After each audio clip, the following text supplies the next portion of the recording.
A'udzubillahi minasyaitonirrajim. Bismillahirrahmanirrahim. Asyhadu an la ilaha illallah wa asyhadu anna Muhammadar Rasulullah. Assalamualaikum warahmatullahi wabarakatuh.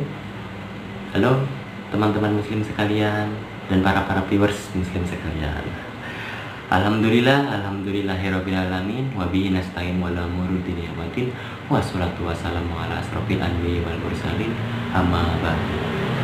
Nah, pada video kali ini saya akan membahas tentang salah satu tokoh NU, yaitu Abdul Wahid Hasyim. Nah, siapa itu Abdul Wahid Hasyim? Nih, sebelum melanjutkan videonya, silahkan klik subscribe untuk tombol berlangganan dan hidupkan lonceng untuk notifikasi video selanjutnya. Oke, subscribe gratis kok. Kalau udah siap, lanjut. Siap.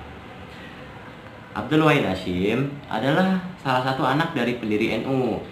Nah, beliau lahir pada tanggal 1 Juni 1914 di Tebu Ireng. Nah, itu bertepatan pada hari Jumat Legi pada tanggal 5 Rabiul Awal 1333 Hijriah. Ayahnya yang bernama Hadratus Syekh Hasyim Asy'ari dan ibundanya yang bernama Nafiko. Lalu Wahid Hasyim sendiri mempunyai istri yang beliau menikah pada umur 25 tahun yang istrinya bernama Soleha yang lahir di Jombang juga. Dan pernikahannya beliau beserta istrinya tersebut itu hasil dari perjodohan ayahnya dengan mertuanya. Nah, memang kalau masalah perjodohan bukan suatu hal yang asing lagi ya kalau dalam Islam gitu, atau Muslim Indonesia seperti itu. Nah, Wahid Hasyim sendiri dikaruniai 6 orang anak, yang salah satunya yaitu adalah Abdurrahman Wahid. Nah, itu dia Presiden keempat Republik Indonesia. Nah, lalu Wahid Hasyim sendiri itu adalah seorang tokoh revolusi pendidikan di dunia pesantren. Nah, apa yang direvolusi oleh Wahid Hasyim sendiri yaitu mengubah cara kuno yang hanya terdiri dari mendengar dan dan menggantungkan makna pada kitab-kitab fikih Islam. Sudah mulai ditinjau kembali oleh Wahid Hasyim, tetapi Wahid Hasyim tidak pernah melupakan syarat-syarat revolusi yang terdiri dari 3 perkara. Yang pertama yaitu menggambarkan tujuan dengan sejelas-jelasnya, kedua menggambarkan cara mencapai tujuan itu, dan ketiga cara memberikan keyakinan dan jalan bahwa dengan bersungguh-sungguh tujuan yang digambarkannya itu dapat tercapai. Nah, pastinya pada dasarnya Wahid Hasyim itu sudah mengetahui syarat-syarat dari revolusi dan cara mencapai tujuannya tersebut. Nah, mungkin ini agak selaras dengan pernyataan Profesor Maragustam Siregar yang dalam bukunya Filsafat Pendidikan Islam, sekaligus sebagai dosen saya yang mempercayai saya, yang menurut beliau yaitu hakikat tanggung jawab dalam pendidikan adalah beban yang dipikul oleh seseorang atau sekelompok orang mengenai pendidikan akibat sesuatu yang dilakukan, baik karena konsep atau gagasan, perkataan dan perbuatan, ataupun karena tidak berbuat apa-apa.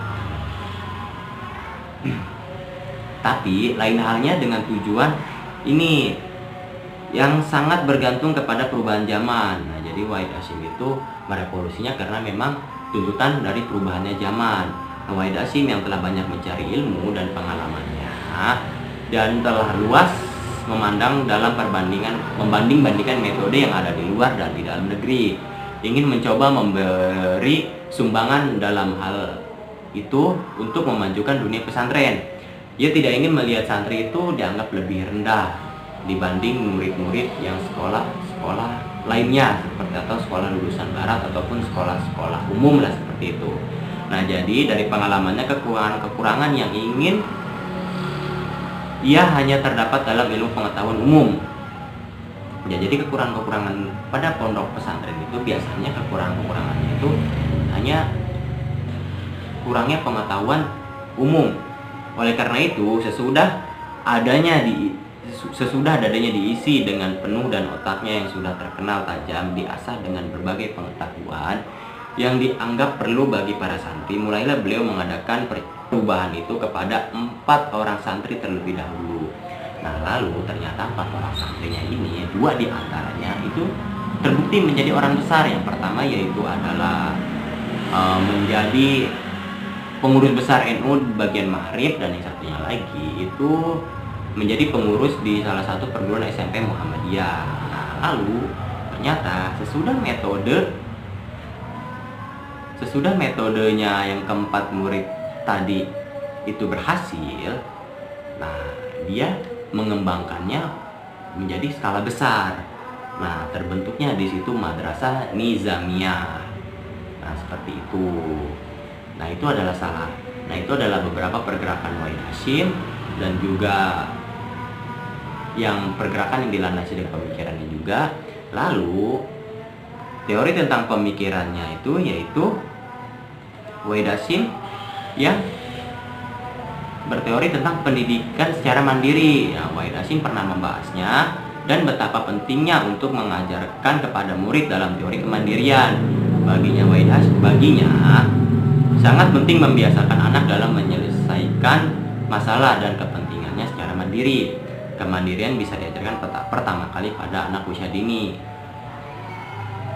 yang masih kecil dengan metode membiasakan atau diulang-ulang agar selalu diingat oleh anak dan selalu ditiru oleh anak. Nah, jadi dari metode kemandirian itu sebelum kemandirian itu tumbuh dalam diri anak, itu harus juga tumbuh kebiasaan atau membiasakan.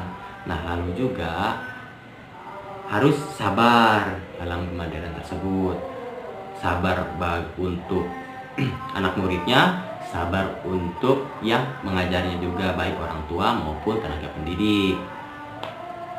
Nah, dari metode kemandirian ini menciptakan anak yang ulet, bekerja keras, mandiri juga pasti, lalu amanah dari segi apa? Amanah dari apa yang sudah didapatnya, seperti itu. Lalu relevansi ataupun keterkaitan pemikiran Wahid Hasyim tentang pendidikan Islam di dunia modern, khususnya di negara Republik Indonesia ini, yaitu bisa diambil dari teori kemandirian menurut Wahid Hasyim yang sangat relevan sekali dalam dunia modern ini, seperti dalam pergerakan Wahid Hasyim yang menyelenggarakan madrasah nizamiyah. Nah, madrasah nizamiyah ini saya ingin membahasnya lagi. Jadi madrasah nizamiyah ini lahir pada tahun 1935.